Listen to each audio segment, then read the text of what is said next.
안녕하십니까. 혼란한 정치 시사 이슈를 술술 풀어보는 송국근 혼술 7월 25일 화요일 저녁 시간에 인사드립니다. 오늘 아침에 제가 조간 딱 볼 시간에 주목되는 일정 두 개가 오늘 있다고 말씀을 드렸습니다. 하나는 이화영 재판, 이화영 전 평화부지사 경기도 재판에서 이화영이 지금 계속 말을 번복을 하고 있는데 대북송금에 이재명 대표가 관련된 부분에 대해서 번복을 하고 있는데 오늘 어떤 말을 할지 그 부분을 주목을 해야 된다고 말씀드렸고, 또 하나는 이상민 행안부 장관 헌재에서 탄핵에 대한 결정이 나온다, 그 말씀을 드렸는데 이상민 장관은 지금 이 탄핵이 기각이 되면서 탄핵소추안이 기각이 되면서 업무에 복귀를 했습니다. 자, 그런데 이화영 전 평화부지사는, 경기도 평화부지사는 오늘 재판이 열렸는데 여러 가지 혼선을 겪다가 진전 없이 끝났습니다. 그 대신 검찰에서 지금 이화영의 재판에 제가 한번 말씀드린 대로 뭔가 보이지 않는 손이 작동을 하고 있는 것 아닌가, 이런 검찰의 의견을 검찰의 의견을 개진을 해서 오늘 주목을 받았습니다. 제가 오후에 소개해드린 대로 지금 부부싸움을 했죠. 이화영 그리고 이화영의 부인 두 사람이 부부싸움을 했습니다. 이화영은 계속 변호인단, 지금까지 해왔던 변호인단을 그대로 유지하겠다는 거고, 부인은 변호인단을 다 해임을 하겠다. 그리고 변호인단이 이재명과의 연결성을 변호인단이 법원에서 인정을 한 것은 잘못됐다. 그래서 변호인 탓을 하면서 그 문제를 놓고 고성을 지르고 그 법정 안에서 부부싸움을 벌이는 그런 상황이 있었다는 것은 제가 오후에 전해드렸죠. 먼저 그 이야기부터 드리면은, 결과적으로 말씀드리면은 오늘 김성태 전 쌍방울 회장 그리고 방용철 전 쌍방울 부회장을 상대로 정인신문을 할 예정이었는데 이 정인신문이 연기가 됐습니다. 왜 그러냐 하면은 만약에 이 두 사람에 대한 정인신문이 있었으면은 이화영이 이재명에게 대북 송금 사실을 보고를 했는지 안 했는지 이 부분도 김성태가 정언을 할 수가 있었죠. 이화영에게 들은 이야기가 있으니까는, 보고를 했다, 이런 것을 들은 이야기가 있으니까는 정언을 할 수가 있었는데 정인 신문이 연기가 됐습니다.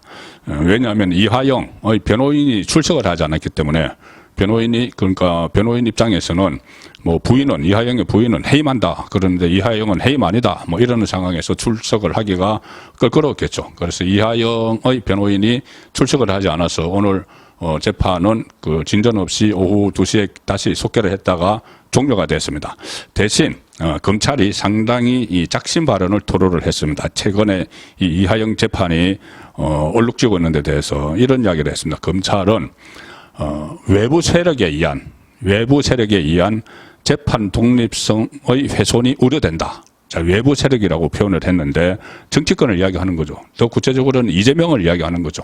왜 그러냐면은 이재명 쪽에서 회유를 했고, 이화영 그 가족들을 찾아가서, 용인도로 찾아가서 김영진 의원이 이재명의 정무조정실장 그리고 7인의 멤버인 그 사람이 현역 국회의원이 찾아가서 회유를 했다는 것도 있고, 여러 가지 이해하기 어려운 일들이 막 벌어지고 있죠.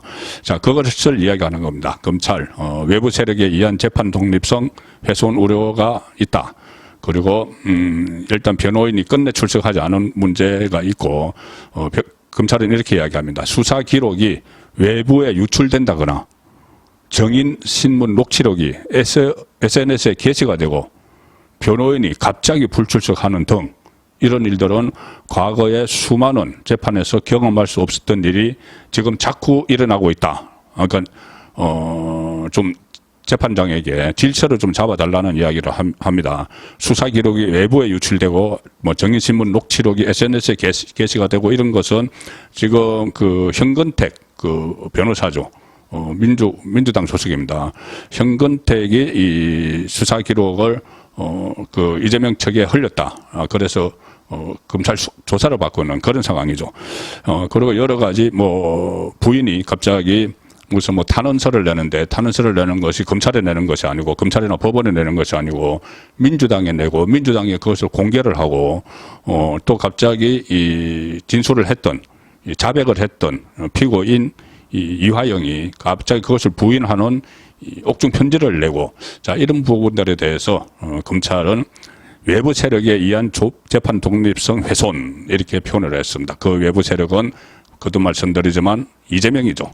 즉 이재명과의 연결고리를 차단하기 위해서 여러 가지 그 재판을 여태까지 재판을 하면서 과거 수많은 재판에서 경험할 수 없었던 일이 자꾸 일어난다. 자, 검찰은 이렇게 표현을 했습니다. 그래서 이런 상황들이 아마 김성태는 본인에게 불리할 거로 판단을 했기 때문에 자꾸 어제 뭐 가령 예를 들어서 박범계를 비롯해서 법조인 출신 국회의원 4명이 민주당 출신 4명이 그 검찰청을 찾아가서 수원지검을 찾아가서 무슨 뭐 항의 농성을 한다든가 이런 부분에 대해서 좀 하지 말아 달라 이런 입장을 오히려 정치적으로 이렇게 확산되는 게 부담이다 이런 입장을 이화영도 밝혔죠. 같은 맥락입니다. 이화영과 똑같은 맥락에서 검찰이 이 외부 세력에 의한 재판 독립성 훼손 이것을 경고를 했습니다. 그렇게 되면은 재판에서 불리할 걸 아니까 이화영이 멈춰달라 이렇게 이야기를 한 셈이 되는 거죠. 그리고 또 하나 전해드릴 것은 그 헌법재판소가 오후 2시에 이 이상민 장관 탄핵 심판 최종 선고를 했는데 뭐 그때 그 탄핵 그 헌법재판소는 정치적인 고려를 하지 않고 이거 정치적 목적에 의해서 민주당이 할로윈 참사에 제대로 대처를 못했다고 해서 탄핵을 발의를 했죠. 다수당으로. 그래서 지금 헌재가 심판을 했는데 헌재는 이 헌법과 법률을 위반했느냐만 봅니다. 자, 그런 것이 위반한 게 없다. 그런데 특이하게도 헌재가 항상 헌법재판관들의 정치 성향, 이념 성향에 따라서 막 이 춤을 추죠. 그런데 오늘은 9명, 심지어 좌파 재판관, 그러니까 진보 성향이라고 그 지금 지적받고 있는 지목되는 4명까지도 전부 이 기각에 동의를 했습니다. 전원일치 동의. 그만큼 민주당이 엉터리로 탄핵을 발의를 했고 그 통과를 시켰다는 이야기가 되는 것이죠.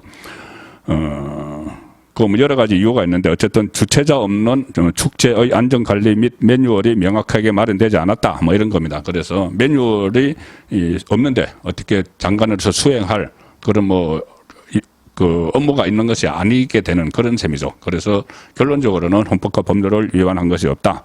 자, 그런데 이렇게 되면은 그냥 넘어갈 거냐. 민주당이 무리하게 탄핵을 추진했기 때문에 추진해서 행정 공백을 초래를 했습니다.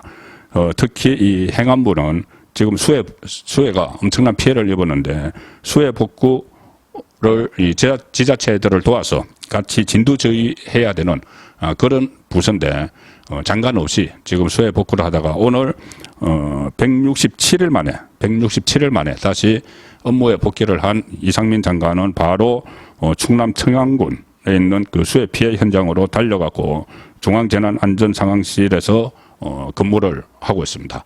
그만큼 급박한 장관이 있어야 되는데 장관이 급하게 움직여야 되는데 민주당의 정치적 노림수에 의해서 그때도 이상민 장관 탄핵이 사실상 이재명의 사법 리스크를 물타기하기 위한 그런 차원이었죠. 그래서 거야의 힘으로 밀어붙였는데 그 결과 행정 공백을 초래를 했는데 그것을 헌재가 완전히 뒤집었습니다. 9명 전원일치로. 그런데도 민주당은 아직은 반성도 없습니다. 선거권의 혼술이었습니다.